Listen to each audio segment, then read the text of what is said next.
नमस्कार क्लास 9 कैसे हो आप सभी लोग। स्वागत है आपके अस्त्र विज्ञान के इस चैनल पे, जिसमें आज हम लोग मैट्रिक इनर सराउंडिंग के लेक्चर नंबर 4 पे मिले हैं। और आज का भी जो लेक्चर है पहले की तरह बहुत ही ग्रेट लेक्चर होने वाला है गाइस, बहुत ही मजा आने वाला है। आप सब तो ही जानते हैं जैसे फर्स्ट सेकंड थर्ड लेक्चर हमारे अमेजिंग हुए थे, उस तरीके से आज का जो लेक्चर है वो भी बहुत अमेजिंग होने वाला है। और गाइस अच्छी बात तो ये है कि इसके जो फिफ्थ लेक्चर आएगा, इसके जो नेक्स्ट लेक्चर होगा वो आपके बुक का लास्ट लेक्चर रहेगा और पूरा चैप्टर हमारा खत्म हो जाएगा। समझना गाइस, समझना और बातों को ध्यान से समझना।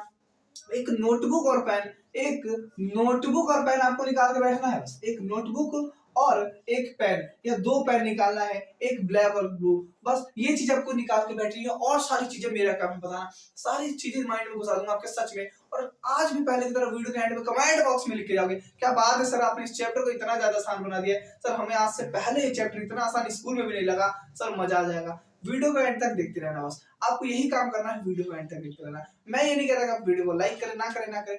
अगर वीडियो पसंद है तो ही लाइक करें, ठीक है। और प्यार से आप लोगों को कमेंट का मैं वेट करूंगा, आपको जरूर कमेंट करके बताना है कैसी लगी आप लोगों को वीडियो, ठीक है। तो स्टार्ट करते हैं देरी ना करते हुए, ठीक है। मैं राहुल शर्मा, मेरे स्टार्ट करते हैं। अपना नाम भी बता दिया मैंने, अपना इंट्रोडक्शन भी दे ही दिया है, ठीक है। तो बहुत देरी हो चुकी है, अब हम लोग स्टार्ट करते हैं, देरी ना करते, ठीक है। चलिए, जब तक आप इसका स्क्रीनशॉट लो, नहीं इसका स्क्रीनशॉट नहीं लेना आप लोग को, जो मैं कहूंगा उसका स्क्रीनशॉट लेना, ठीक है ना। ये तो फालतू की बातें हैं, ठीक है। चलो, मैंने आप लोगों के लिए एक स्लाइड इसलिए छोड़ी है, बहुत इंपॉर्टेंट बात बताने जा रहा हूँ, ठीक है ना।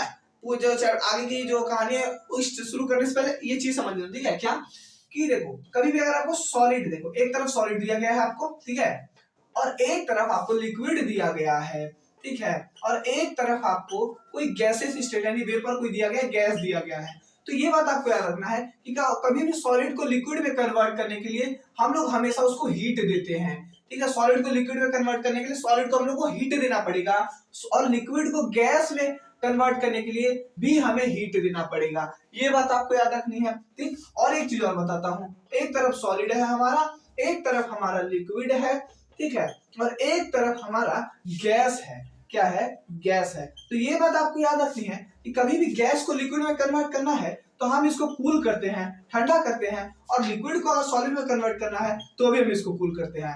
बोलो, बात क्लियर हो गई? इतनी सी बात थी, बस यही बात है, छोटी सी बात है। अब हम लोग समझेंगे वाइस वर्सा क्या होती है, सब्लिमेशन का कॉन्सेप्ट और डिपोजिशन का कॉन्सेप्ट समझते हैं। इससे पहले आप इसका स्क्रीनशॉट ले लो, ठीक है, जल्दी से। सबसे पहले आप ये कॉन्सेप्ट समझो, उसके बाद हम लोग आगे बढ़ेंगे। देखो, सॉलिड को अगर आप लोगों को सॉलिड को लिक्विड में कन्वर्ट करना है तो हम लोग इसको कहते हैं फ्यूजन, यानी हम फ्यूजन प्रोसेस का यूज करके हम सॉलिड को लिक्विड में बदल सकते हैं। यदि कोई सॉलिड है उसको लिक्विड में बदलना हमारा फ्यूजन कहलाता है, और लिक्विड को सॉलिड में बदल देना हमारा सॉलिडिफिकेशन कहलाता है या फ्रीजिंग कहलाता है। इसके बाद सॉलिड को गैस में बदल देना हमारा सब्लिमेशन कहलाता है, और गैस को सॉलिड में बदल देना हमारा डिपोजिशन कहलाता है। या डिपोजिशन की जगह आप सब्लिमेशन भी लिख सकते हो, कोई दिक्कत वाली बात नहीं है। और लिक्विड को गैस में बदल देना वेपराइजेशन कहलाता है, और गैस को लिक्विड में बदल देना कंडेंसेशन कहलाता है। बात क्लियर हो गया? तो जल्दी से आप इसका स्क्रीनशॉट ले लो, जल्दी से। आप समझो यहाँ पे सब्लिमेशन का कॉन्सेप्ट। किसका कॉन्सेप्ट? सब्लिमेशन। होता क्या सब्लिमेशन? बहुत बार एग्जाम में पूछा जाता है, डायरेक्टली डेफिनेशन पूछ देते हैं कि भाई सब्लिमेशन क्या होता है, हमको बताओ। कुछ नहीं है सब्लिमेशन का मतलब देखो, a change of state directly from solid to gas without changing into liquid state is called sublimation. यानी कि कोई सॉलिड है उसको लिक्विड में ना बदलकर डायरेक्ट उसको गैस में बदल देना हमारा सब्लिमेशन होता है। समझ आ गया मेरी बात? चलो इसका एक एग्जांपल लेते हैं। एग्जांपल हो गया इसका कैम्फर। कैम्फर का मतलब क्या होता है?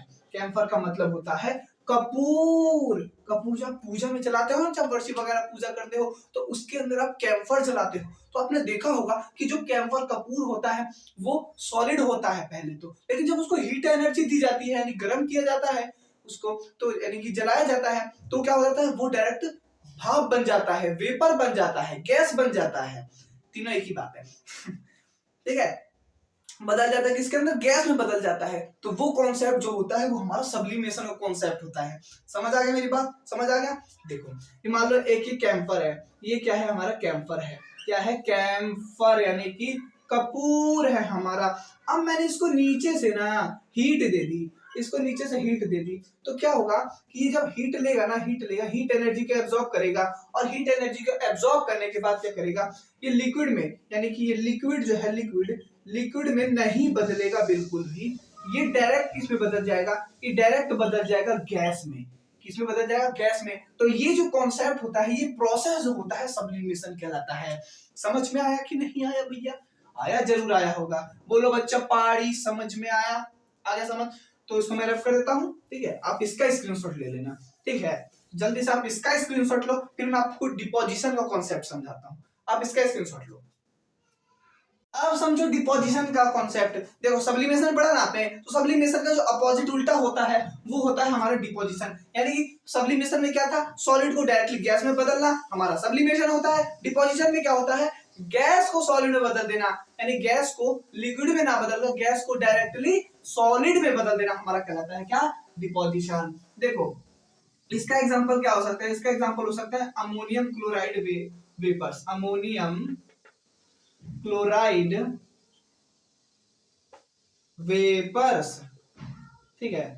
इसका एग्जांपल क्या हो सकता है, अमोनियम क्लोराइड वेपर्स, ठीक है ना। कैसे कैसे समझाता हूं। देखो आपकी बुक में ना एनसीईआरटी अगर आपने खोल लगी है तो उसके अंदर एक एक्सपेरिमेंट दिखाया गया है। क्या कि देखो यहाँ पे ना एक फनल कीप है इस तरीके से, एक हमारे पास कीप है, ठीक है। कीप का ये जो फेस है इस तरीके से है ना, ये इस तरीके से, ठीक है। ये एक चाइना डिश में रखा हुआ है, किसके अंदर, चाइना डिश। चाइना डिश का मतलब एक बाउल, कटोरा में रखा गया है इसको, ठीक है। और इसको ऊपर एक कॉटन प्लग से, रुई के प्लग से, रुई से यहाँ पे ढक दिया गया है इसके सरफेस को, ऊपर वाले को कॉटन प्लग, इस कॉटन प्लग से इसको ढक दिया गया है, ठीक है। और देखो ये एक स्टैंड बनाया गया है इस तरीके से, एक स्टैंड बनाया गया है जिसके अंदर से हीट पास हो सके, ये वाला ये बनाया गया है, ठीक है, इस तरीके से। अब यहाँ पे एक स्टैंड है इस तरीके से, ये स्टैंड है ये इस तरीके से। अब क्या यहाँ पे एक बर्नर लगा हुआ है मेरे भैया जी, बर्नर। क्या है ये, बर्नर। क्या है ये, बर्नर, जहां से हीट दी जा रही है। क्या दी जा रही है, हीट दी जा रही है। अब ये जो अमोनियम क्लोराइड के जो वेपर्स होते हैं ना, वेपर, अमोनियम क्लोराइड के वेपर, उसको इस चाइना डिश के अंदर रख दिया गया है, ठीक है। इस चाइना डिश के अंदर अमोनियम क्लोराइड के वेपर्स को रख दिया गया है। क्या है ये है अमोनियम क्लोराइड वेपर्स। क्या है, अमोनियम क्लोराइड के ये वेपर्स हैं, ये जो है ना, ये अमोनियम क्लोराइड के वेपर्स हैं, वेपर, जिसको गैस कह सकते हो, गैस है। अब क्या हुआ, यहाँ से हीट दी जा रही है। अब जब इसको हीट दी जा रही है ना, तो हीट देने के बाद क्या हुआ कि कुछ समय बाद ये देखोगे जब ऊपर से इसको ढक दिया गया है ना, तो इसकी गैस निकल नहीं पा रही है। अब जब गैस नहीं निकल पाएगी ना, तो धीरे धीरे धीरे धीरे जो वेपर्स हैं यहाँ पे, इसके जो कीप है इसके वॉल्स पर, इसके साइड में यहाँ पे जमने स्टार्ट हो जाएगा, यहाँ पे जमना स्टार्ट हो जाएगा, फ्रीज होने लगेंगे, जमने लगेंगे, ठीक है ना। हीट देने के बाद क्या करेंगे, फ्रीज होने लगेंगे, हाँ, इसके वॉल्स पर जमने लगेंगे। यानी कि ये गैस में था, जमना यानी कि सॉलिड बन जाना। तो जहां पे पहले ये किस में था, गैसेस स्टेट में था, अब ये जमकर सॉलिड स्टेट में हो गया। तो ये हमारा जो प्रोसेस होता है डिपोजिशन कहलाता है। आई रिपीट, कैसे, देखो हमने एक कीप लिया, उस चाइना डिश के अंदर रख दिया, उस कीप को उल्टा उल्टा रख दिया, ऊपर से जो उसका सरफेस होता है ऊपर वाला, वहां पे हमने कॉटन प्लग से इसको ढक दिया, रुई से ढक दिया। अब उसके अंदर ये जो चाइना डिश था, कटोरा था, उसके अंदर हमने अमोनियम क्लोराइड के वेपर्स को डाला। अब नीचे से दिया हीट दिया। अब हीट देने के बाद क्या हुआ कि देखो अब जो इसकी गैस है, गैस वो यहां से निकल ही नहीं पा रही है क्योंकि यहाँ पे कॉटन प्लग लगा हुआ है। अब जब नहीं निकल पा रही है ना, तो इस केस में क्या हुआ कि धीरे धीरे धीरे धीरे धीरे धीरे गैस बनते थे, यहाँ ये जमने लगी, साइड साइड में जमने लगी। ये जो कीप था ना, ये जो कीप था, इसके साइड साइड में जो इसकी दीवारें हैं वॉल्स, इस पे जमने लगेंगी। ये अमोनियम क्लोराइड के वेपर्स जो है वो जमने लगेंगे इसके ऊपर। और जमने का मतलब फ्रीज होना, फ्रीज का मतलब सॉलिड में बदलना। तो क्या हुआ, गैस में था पहले, हीट होकर सॉलिड में बदल गया, तो ये हमारा हो जाता है क्या, डिपोजिशन का कॉन्सेप्ट। डिपोजिशन को आप सब्लिमेशन भी कह सकते हो, कोई दिक्कत वाली बात नहीं है। बोलो बात क्लियर हुई इतनी, ठीक है। तो जल्दी से आप इसका स्क्रीनशॉट ले लो, हम लोग आगे बढ़ते हैं। फिर अब हम लोग पढ़ते हैं, पता है एक चीज पढ़ते हैं हम लोग, क्या इंपॉर्टेंट बहुत चीज है, वो है effect of change of pressure. देखो प्रेशर का इफेक्ट क्या पड़ता है, effect of change of pressure. जब प्रेशर का क्या इफेक्ट पड़ता है किसी भी गैस के ऊपर, तो ध्यान से सुनना। देखो मान लो एक सिलेंडर है, छोटी सी बात है, इसमें कोई बड़ी बात है नहीं। मान लो इस तरीके से सिलेंडर है, एक सेकेंड, ये इस तरीके से एक सिलेंडर बना दिया गया है, सिलेंडर कह सकते हो, कंटेनर है। ये ऊपर पिस्टन लगा दिया गया है, पिस्टन पिस्टन, ठीक है ना, पिस्टन लगा दिया गया है। इसको कहते हैं हम लोग पिस्टन। क्या कहते हैं हम लोग इसको? पिस्टन कहते हैं। ये हम लोग किसको कहते हैं? पिस्टन लगा दिया गया है, पिस्टन, ठीक है ना। पिस्टन का मतलब समझ सकते हो, इसको कंप्रेस करने के लिए, एक्सपेंड करने के लिए, वो चीजें। अब इसके अंदर गैस भर दी गई है। क्या भर दी गई है? गैस भर दी गई है। अब चाहे वो आइडियल गैस हो, कोई सी भी गैस हो, लेकिन गैस भर दी गई है। क्या भर दी गई है? गैस भर दी गई है, ठीक है ना। कोई भी गैस हो सकती है, ideal gas, hydrogen gas, oxygen, कोई भी गैस हो, कोई दिक्कत वाली बात नहीं है। इसके अंदर गैस भर दिया गया है। अब गैस भरने के बाद क्या हुआ कि देखो, अब जब हम प्रेशर डालते हैं, यानी कि हमने इस पिस्टन को लिया और इस तरीके से ऐसे करके, ऐसे करके, ऐसे करके ये दबा दिया, ऐसे करके प्रेशर उस पे डाला, यानी इस गैस पे प्रेशर लगाया। तो प्रेशर लगाने पे क्या होगा, ये जो पार्टिकल्स होंगे ना, पार्टिकल्स जो होंगे अभी तो दूर दूर थे, लेकिन जब इसको ऐसे कंप्रेस करोगे, इस पिस्टन को ऐसे करके नीचे पकड़ा यहां से और इसको ऐसे करके नीचे खिसकाओगे ना, इस तरीके से, यानी इस गैस के ऊपर प्रेशर डालोगे ना, तो ये जो पार्टिकल्स है ना, आपस में बहुत ही पास पास आ जाएंगे। क्या हो जाएगा? पास पास आ जाएंगे, बहुत ही क्या आ जाएंगे? पास पास आ जाएंगे, ठीक है ना। तो ये होता है effect of change of pressure. कि हम जब किसी गैस पे प्रेशर डालते हैं किसी भी पिस्टन वगैरह की हेल्प से, तो क्या होता है, पार्टिकल जो आपस में अट्रैक्ट हो जाते हैं, अट्रैक्ट टू ईच अदर कर लेते हैं, यानी पास पास आ जाते हैं, बहुत ही, ठीक है ना, क्लोज आ जाते हैं, क्लोजली कह सकते हो, क्लोज कह सकते हो, क्लोजली हो जाते हैं, क्लोज क्लोज हो जाते हैं, पास पास आ जाते हैं, बहुत ही, ठीक है।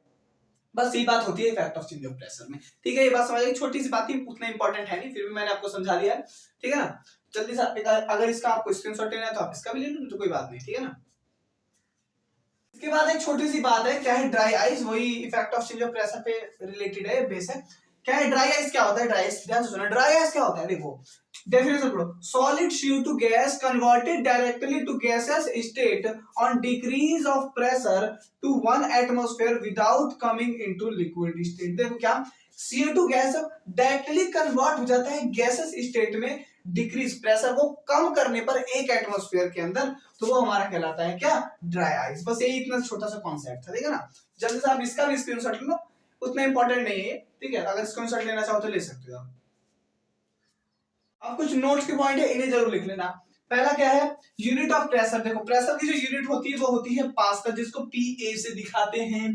दूसरा, एक एटमॉस्फेयर जो होता है ना, एक एटमॉस्फेयर, मैंने बताया था एटमॉस्फेयर क्या होता है, तो एक एटमॉस्फेयर जो होता है वो होता है 1.01 into 10 to the power 5 pascal के बराबर। बहुत इंपॉर्टेंट है ये, ठीक है ना, हाँ इसको कर लेना, एग्जाम में पूछा जाता है, ठीक है। इसके बाद एटमॉस्फेयर यानी कि ATM। देखो हाँ, एटमॉस्फेयर को हम शॉर्ट फॉर्म में ATM भी लिखते हैं, ऑटोमेटिक टेलर मशीन नहीं, ATM यानी कि एटमॉस्फेयर, ठीक है ना। Is a unit of measuring pressure exerted by gas. तो किसी भी गैस के द्वारा जो प्रेशर एक्सर्ट हो रहा है उसकी जो यूनिट होती है, देखो मान लो कोई गैस है, प्रेशर एक्सर्ट कर रहा है, तो हम उस जो एक्सर्ट प्रेशर है उसको मेजर करने के लिए, नापने के लिए, दोबारा समझाता हूँ, किसी गैस के द्वारा कोई प्रेशर लगाया जा रहा है, या कह सकते हो प्रेशर लगाया जा रहा है, तो जो भी मेजर हमें करना है कि कितना प्रेशर लग रहा है, तो हम किस यूनिट का यूज करते हैं, वो यूनिट होता है एटमॉस्फेयर यानी कि ATM, ठीक है। समझ आ गया? जल्दी से आप इसका स्क्रीनशॉट ले लो जल्दी से। अब एक क्वेश्चन देखो यहाँ पे, when a solid melt in temperature remains same show where the heat energy को, देखो मैंने आपको बताया था कि जब हम सॉलिड को मेल्ट करते हैं, पिघलाते हैं, तो उस केस में जो टेम्परेचर सेम रहता है, मैंने आपको बताया था। तो जो हम हीट देते हैं सॉलिड को मेल्ट करते समय, जो हम हीट देते हैं, और हीट जाती कहाँ है, कहाँ जाती है, तो इसका जो आंसर होगा देखो क्या होगा, ध्यान से सुनना। दिस इज बिकॉज, ऐसा इसलिए होता है, the absorbed heat is utilised in breaking the force of attraction between particles. देखो जो पार्टिकल्स होते हैं ना, सॉलिड के पार्टिकल्स होते हैं, वो आपस में बॉन्ड बना के रखते हैं, तो बॉन्ड बना के रखते हैं, तो उस बॉन्ड को तोड़ने के लिए, उस बॉन्ड को तोड़ने में सारी एनर्जी जो है यूटिलाइज हो जाती है, एब्जॉर्ब हो जाती है, हीट हो जाती है, सॉरी वेस्ट हो जाती है, लॉस्ट हो जाती है। तो इसलिए क्या होता है, हमें जो टेम्परेचर है वहां उस जगह पे हीट हाइड हो जाता है, छुप जाता है। ये है इसका आंसर, बस और कुछ नहीं था इस क्वेश्चन में, ठीक है। तो अब जल्दी से आप इसका स्क्रीनशॉट ले लो, मैं साइड हट जाता हूं। तो ले लिया, तो बस गाइस आज के लिए इतना ही, ठीक है। तो अब अगला जो लेक्चर रहेगा, जो लास्ट लेक्चर रहेगा अगला, वो इसका लास्ट लेक्चर रहेगा इस चैप्टर का। उसके बाद हमारा चैप्टर दी एंड हो जाएगा, घबराने वाली कोई बात नहीं है। आपके पेपर में जो क्वेश्चंस आएंगे यहीं से आएंगे। जितना मैंने पढ़ा है बस आपको उतना ही पढ़ना है, उससे ज्यादा नहीं पढ़ना, क्योंकि मैंने आपकी जो बुक में है वो अगर आपकी बुक में नहीं है वो भी मैंने आपको सारी चीजें बता दी हैं। अब हम जो अगला लेक्चर उसमें क्वेश्चंस भी देखेंगे और जो बाकी चीजें रह गई हम उसको भी देखेंगे, ठीक है। तो बस आज के लिए इतना ही गाइस, अब मिलते हैं नेक्स्ट लेक्चर में, तब तक के लिए tata bye bye, see you, जय हिंद जय भारत। और अगर वीडियो अच्छी लगी तो वीडियो को लाइक जरूर करिएगा और प्यारा सा कमेंट करिएगा, waiting your comment. Okay, let's meet now in the next lecture. Bye bye guys, take care, bye bye.